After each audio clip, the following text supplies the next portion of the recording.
Hello, I'm the Nostalgia Critic guy, remember it? So you don't have to. This is a story about a boy and his Willy. Let me try it again. This is a story about a boy and his relationship with his little whale. No. This is a story about a boy who likes to hold on to his big fish. Okay, this isn't what you think. It has Michael Jackson in it. Okay, just roll it.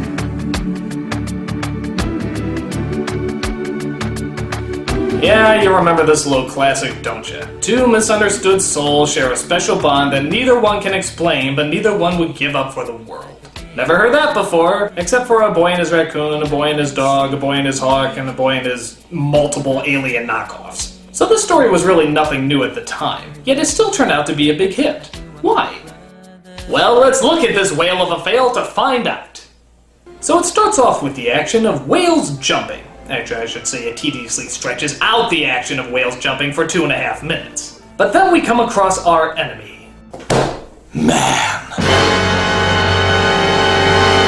They capture one of the whales in their nets and take him away as our opening credit is shown.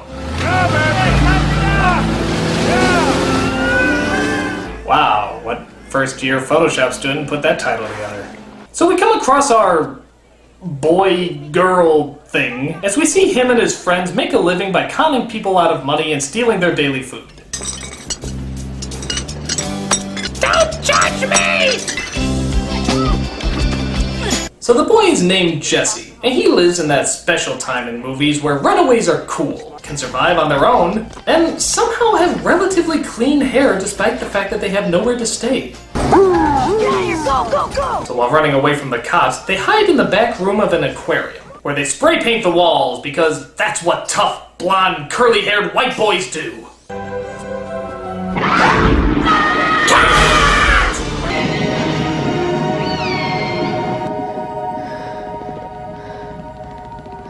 What is that? Yeah, I saw this in a book somewhere. I think it's called marketable. So almost instantly a connection is made between the boy and the whale. But Jesse is caught by the cops and brought down to the station. Aw, did you miss me, Dwight? Don't play. Don't come in here being a bonehead. We were lucky this time. I kept you a little behind out of court. Oh hey, a supported black person looking out for a lost white person. God, I haven't seen that in a movie since every movie ever made, I think. You hear from my mom?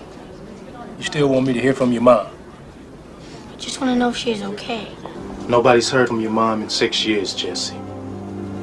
Your father, on the other hand, wrote you another letter from prison. He says... Tell you when you're older. So the kid is given a foster home with a perfectly nice couple, which of course, he hates. In fact, that's how I know Dwight. I did a story on Cooperton. Dwight's a jerk. So what exactly are you into, Jesse? I'm not into talking while I'm eating. Well, you wanna know what I'm into? Child abuse. Lots of it. You wanna see a sample of that, you little shit? Here's your room, Jesse. You've got the best view in the house. It's great to have you here, Jesse. Night. So as you can tell, this little boy is about as cliched as a movie runaway can get. The only thing missing is him playing a harmonica right on cue! So it turns out, as part of his probation, he has to go clean the graffiti that he left on the whale's tank. Here, he befriends a guy named Mr. Johnson, who can't seem to train Willy no matter how hard him and his staff try. Willy gets into moods. You gotta give him his space, you know what I mean? Don't bother him, he won't bother you, you understand? Sure. I hope you make no connection to that animal whatsoever. I don't want to see any of that kindred spirit stuff. He also sees one of the other trainers, played by Lori Petty. You're that graffiti kid, aren't you? I guess. You really messed up our observation area. Yeah, well, you messed up Tank Girl.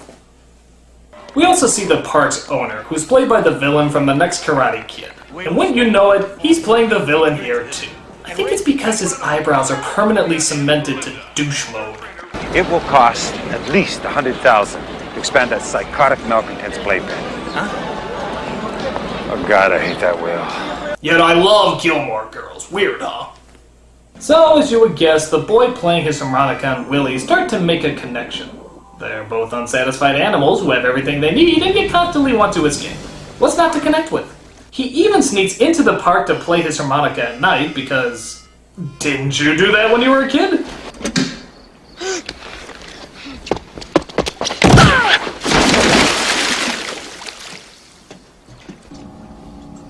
So after his thorough search, it turns out that Jesse almost drowns. But of course, Willy, the whale who couldn't love, saves the boy's life. I assume it's because he likes his food dry, but maybe he loves him as well. You saved my life. But still, why did he save the boy's life? Ever look into Willy's eyes? Those eyes discovered the stars long before man was even a whisper on Mother Earth. Look into a man's soul if they want. You won't look at Ray or me. Maybe he sees you. Or maybe that's bullshit, I don't know. We could use him for the rest of the summer if that's all right with you. Make a job of it. Pay him a little something too. It's the least I could offer after he broke into my theme park, vandalized my walls, and disturbed my whale. So Jesse is now working there as a professional boy, as he notices Willy's disturbance is deeper than he thought.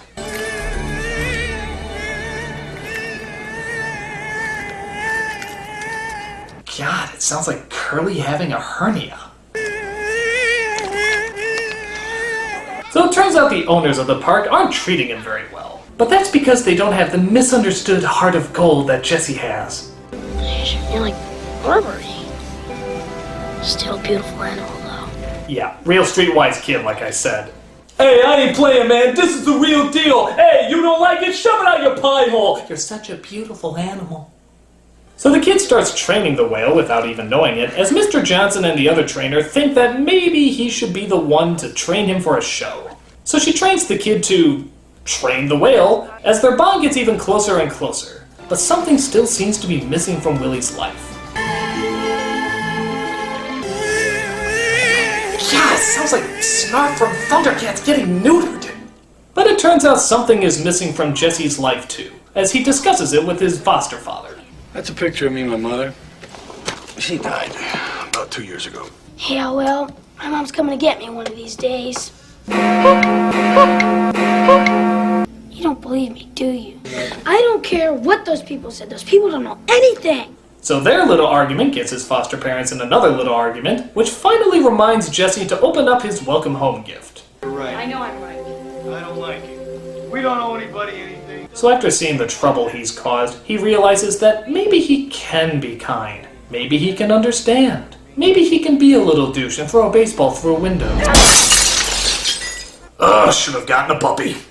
Are you okay? Yeah. I heard you guys fighting. It scared me. Yeah, I can totally relate. A spider! So the bad guy drops by to see the trainer's progress. Thank him. Thank him. Good boy. Jesus, I swear this guy is a robot. Disengage impress mode, engage smug indifference. So you can do all that again. What you and Ray want cost a lot of money, I have to be sure. Dogs pee on brick walls? Let me check my douchebag files for that. The Willy Show. It'll make money. And that, my friend, is what we are all about. Yes, in case you didn't get the subtlety that he was the villain before, he just flat out says all we care about is the money. Why don't you just film the ending of Titanic with a sad face and a broken heart while you're at it? So everything is set for the Willy Show, but Willy gets spooked because people downstairs are, gasp, tapping on the glass. So let me get this straight. These killer whales that eat seals, dolphins, and even other whales can't take simple tapping on glass? I guess all seals need to scare them away are miniature windshields and a spoon. That'll keep them away for good. Please, Willy, please. Don't do it. God, it sounds like Jar Jar Binks in a blender. So Willy gets so mad at the constant clapping that he actually rams the glass, which actually results in one of my favorite scenes from one of the henchmen.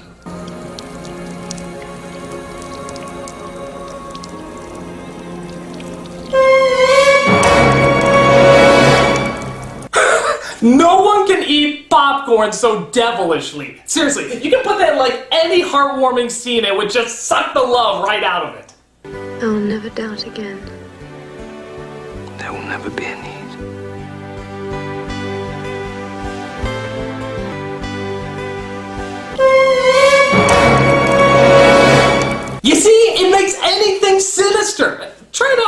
Lisa, and we'll see what we come up with.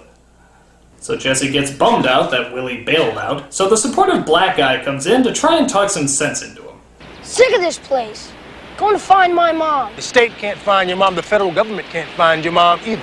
When are you going to get it? Hey, your mom isn't coming back. Turned around and drove away. Didn't look around, didn't slow down, didn't even look in the rearview mirror. If this is the motivational speech, I suggest a rewrite. So Jesse packs up his things and decides to run away again. Where is he going, you might ask? Going to California. California. Shut up! Ugh, it sounds like William Hung sucking on helium! Shut up! So what is it Willy's been crying about all this time? It's your family. Wow, none of those marine biologists just noticed a bunch of killer whales happened to be waiting outside the park? Real observant. But it turns out Robodouche and his henchmen tried to destroy the tank so they can collect the insurance money that Willy is worth. You're worth more dead than alive. So what are our heroes going to do? Let's free Willy. I never liked this job anyway. Yeah, it's not like calling the police or animal control will play any part here. Nope, it's up to a Native American, a small boy, and Tank Girl. That makes logical sense. How are we gonna pull it? Oh, no, wait, I'll tell you what makes even more sense. Stealing your foster parents' truck when you find out later that they willingly would have helped you in the first place. Use your brains, you little— Oh, who cares? It's a whale of a chase as we see our villain, dressed as Hugh Hefner here, chases our heroes to the water.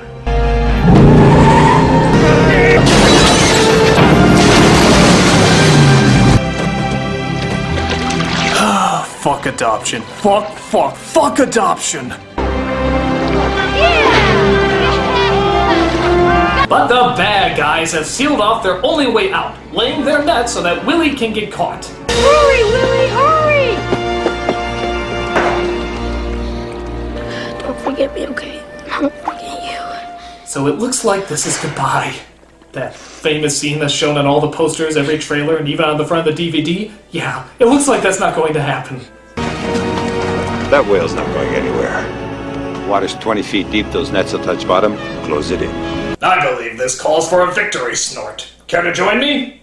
Come on, Willy, I know you can do it, boy! Okay, so we all know this scene and we all know the jokes made about it. The whale only makes it halfway. The whale crushes the boy. The whale eats the boy while jumping over. We've seen all the satires. But here's my question that nobody's ever brought up. If Willy can jump over several feet of solid rock, why couldn't he just jump over the nets? They're underwater. All he has to do is jump half a centimeter and he's free. There was no point in jumping over those fucking rocks. It was totally dumb. Gotta hate that whale. Oh well, at least I still got my white shark insurance at SeaWorld. So the kid reunites with his foster parents and Willy reunites with his family as well. There it is, Free Willy. What's my take? Well, I can't say it's a terrible movie, but it's not really that good. There's very few surprises in it because we've seen this story 100 times. We just haven't seen it with a whale yet. But aside from that, it hits every note that we've seen in every other movie about a kid and his pet. There's really nothing different to it. So, why was this movie such a big hit? Because Michael Jackson did the song for it. That's right, that's the only reason I think this movie made money. He was still like one of the biggest things in the world at the time, so if he said, hee hee, watch this whale, people are gonna watch that fucking whale. But like I said, it's not a terrible movie. I mean, it's not as bad as something like A Troll in Central Park. No, I know this works. Yeah, if I say the entire title, that means that I had to review it next week. Yeah, I know this joke. Yeah, I'm not doing it. There is no way that you're gonna get me to say A Troll in Central Park. Fuck!